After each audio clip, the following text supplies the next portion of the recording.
Wassalatu wassalamu ala Rasulillah Sayyidina wa maulana Muhammad ibni Abdillah wa ala alihi wa sahbihi wa man tabi'ahu wa mawala.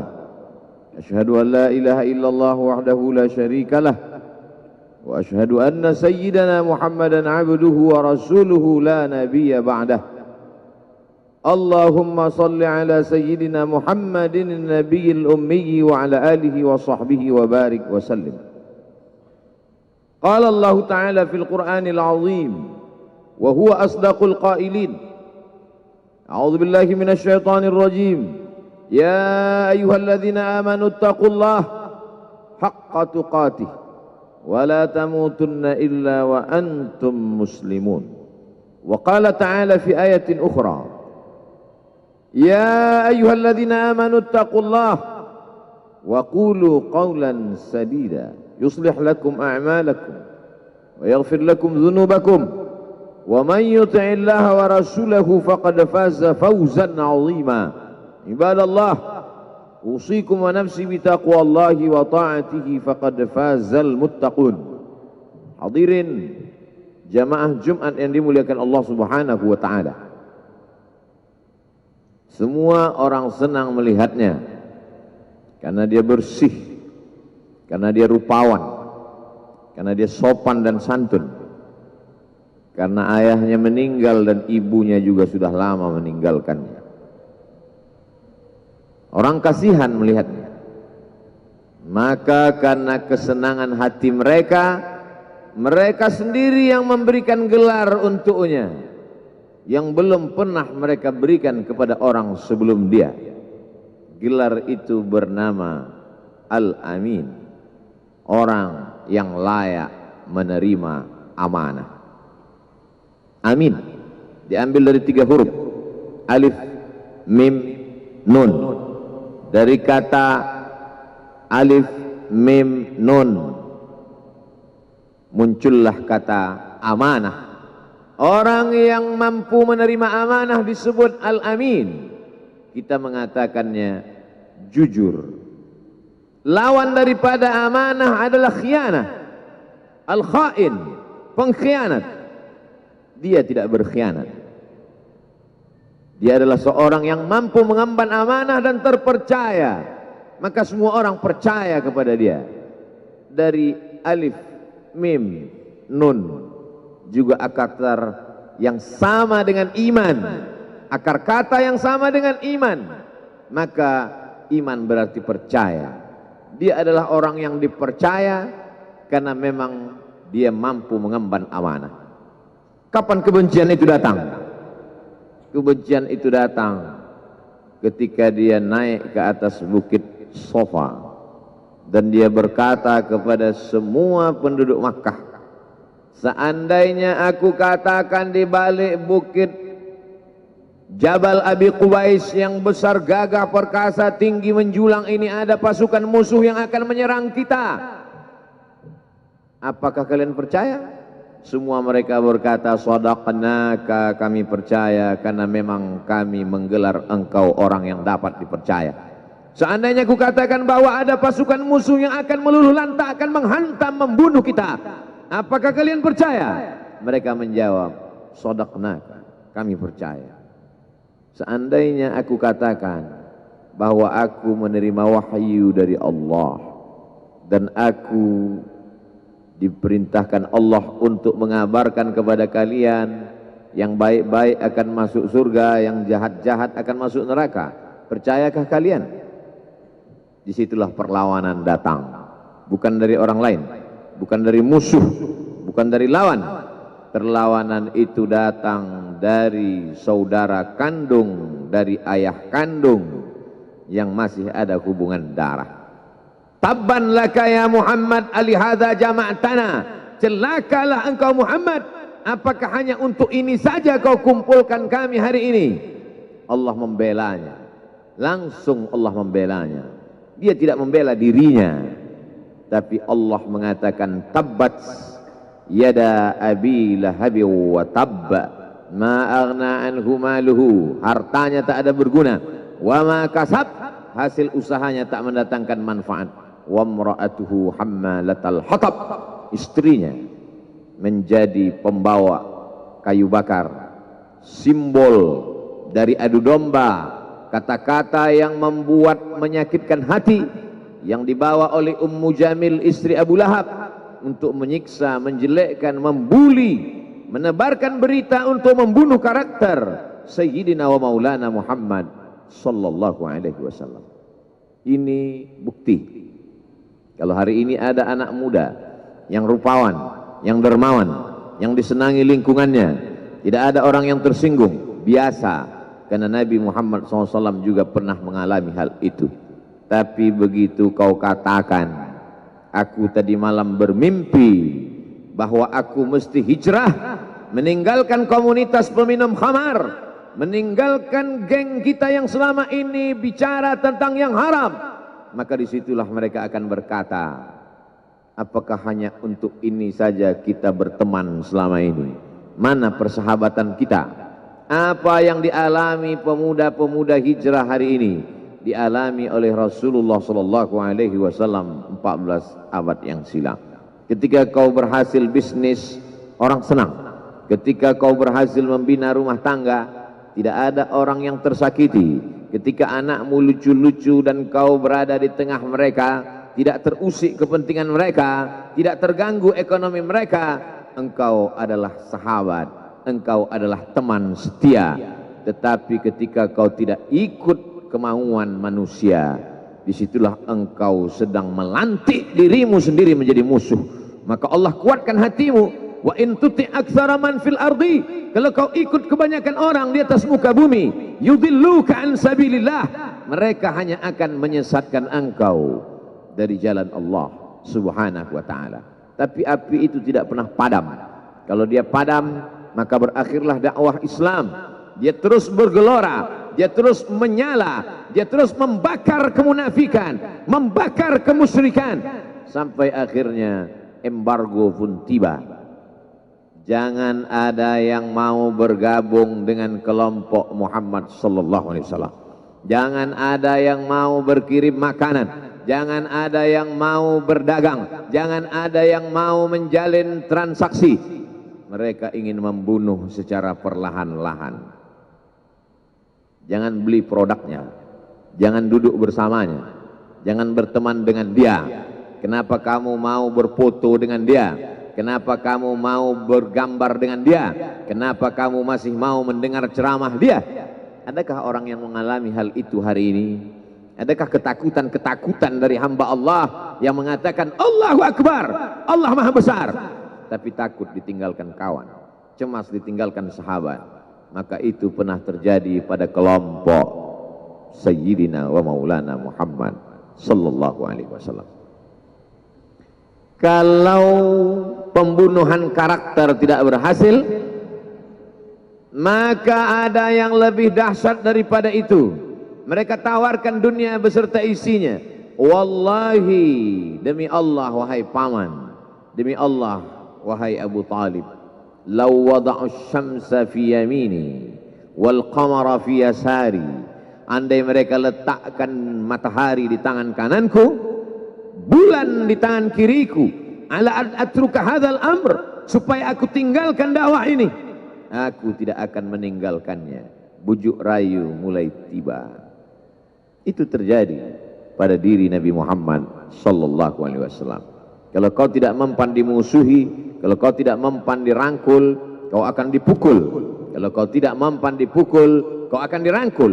Berbagai macam cara, dari mulai yang paling keras sampai yang paling lembut, dari mulai yang paling lembut sampai yang paling keras, sampai akhirnya tempat bergantung itu hilang, lenyap, musnah. Ada dua tempat bergantung, saudara kandung ayah Abu Talib. Mereka tidak mengusiknya karena dia keponakan Abu Talib. Abu Talib anak Abdul Muttalib, Abdul Muttalib anak Hashim, Hashim anak Abdi Manaf, Abdi Manaf anak Qusay, Qusaylah pendiri Darun Nadwah. Mereka keturunan darah mulia dari Adnan. Adnan menerima tetesan darah dari Ismail. Ismail anak kandung Ibrahim alaihissalam. Jangan ganggu dia, karena dia keponakan Abu Talib. Masih ada backing. Tapi Allah ingin agar hati itu tidak bergantung kepada manusia. Dia buat Abu Talib meninggal dunia, masih ada lagi tempat bergantung. Dia yang dulu ketika kedinginan datang, dia yang menyelimuti. Yang dulu ketika ketakutan datang, dia yang menenangkan. Dia datang menemui Waraqah ibnu Naufal. Waraqah berkata, namus malaikat yang pernah datang kepada Ibrahim, yang pernah datang kepada Musa, yang pernah datang kepada Isa, sekarang dia datang kepada suamimu. Katakanlah, jangan takut, jangan cemas. Kalau nanti sampai masanya dia akan diusir dari kampung halamannya, aku orang pertama yang akan membelanya. Karena begitu yang kutemukan dalam kitab-kitab suci yang kubaca, kata Waraqah bin Naufal. Hari itu juga tempat bergantung itu patah. Khadijah menghadap Allah subhanahu wa ta'ala.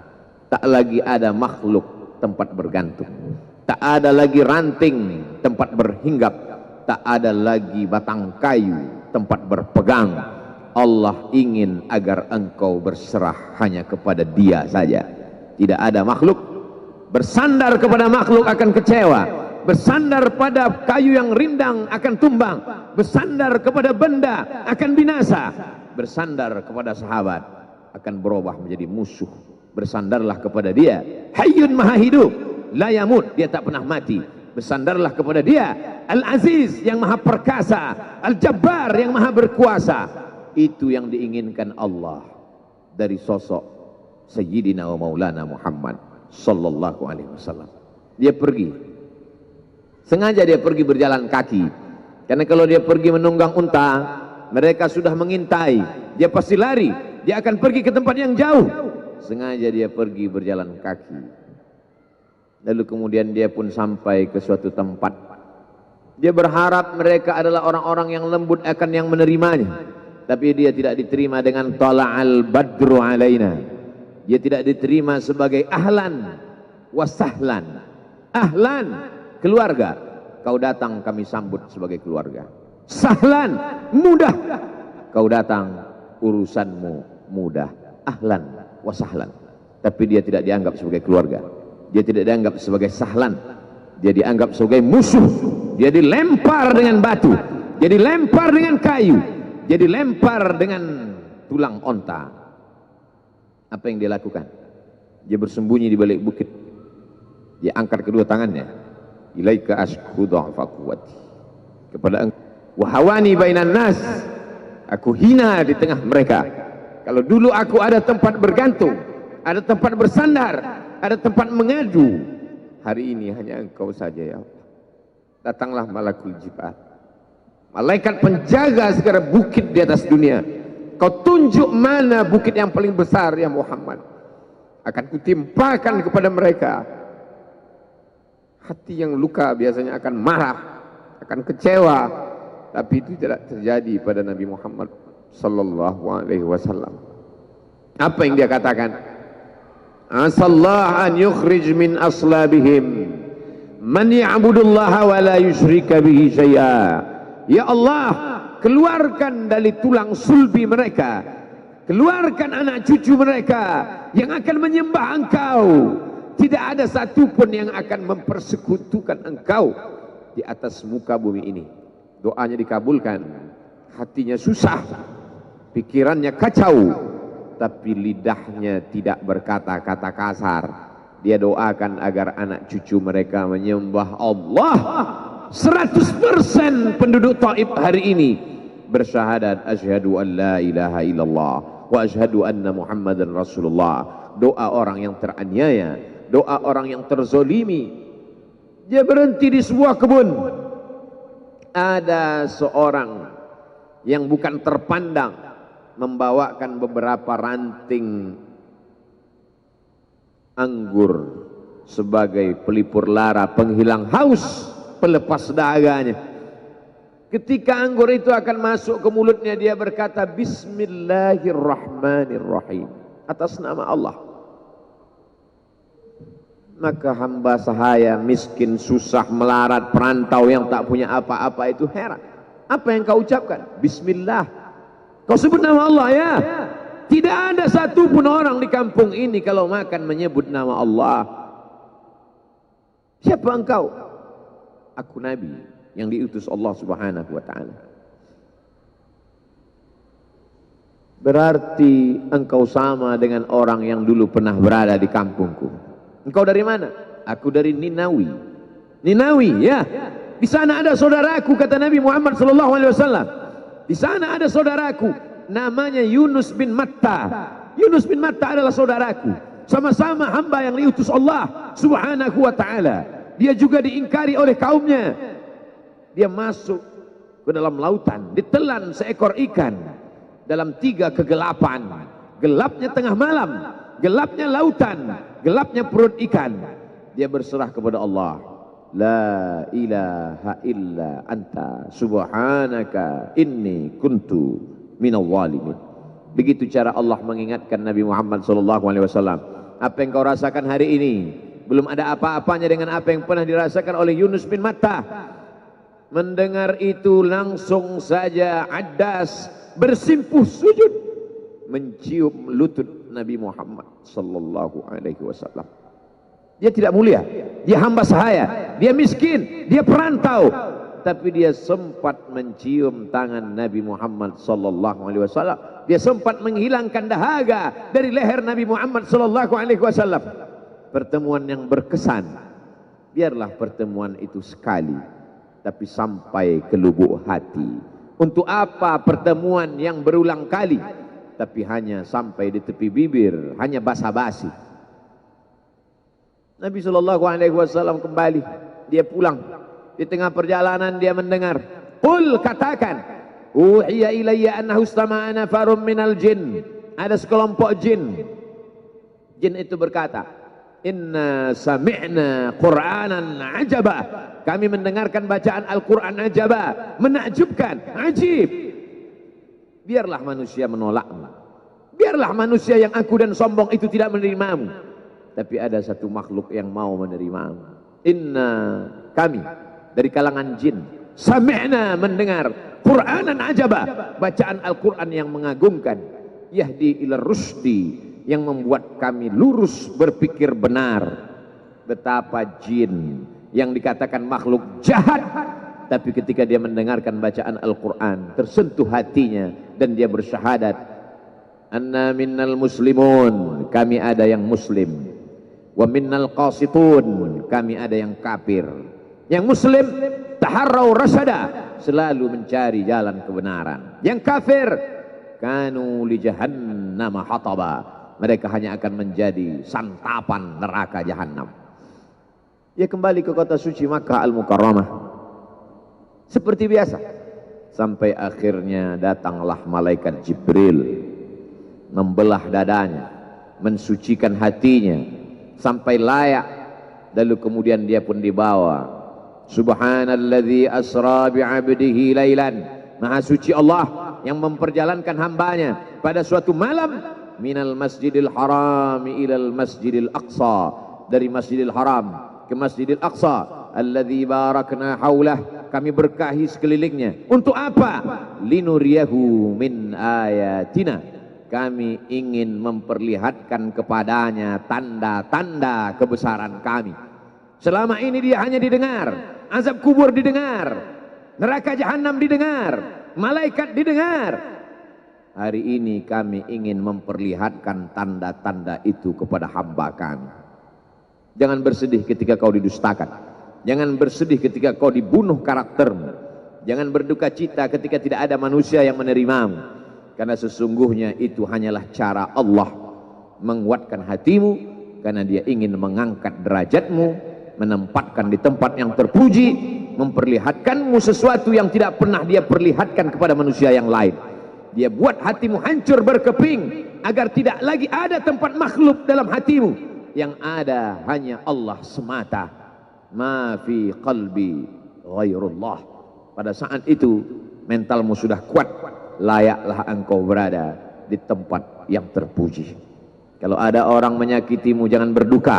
Kalau ada tetangga, sahabat, kawan baik meninggalkanmu, jangan berduka lara. Karena sesungguhnya di balik itu semua, fa inna ma'al usri yusra, inna ma'al usri yusra. Idza daqat 'alaika dunya faqul ya Allah. Kalau terasa sempit dunia, mengadulah kepada Allah. Idza sa'alta fas'alillah, kalau minta-mintalah kepada Allah. Wa idza sta'anta fasta'in billah, kalau minta tolonglah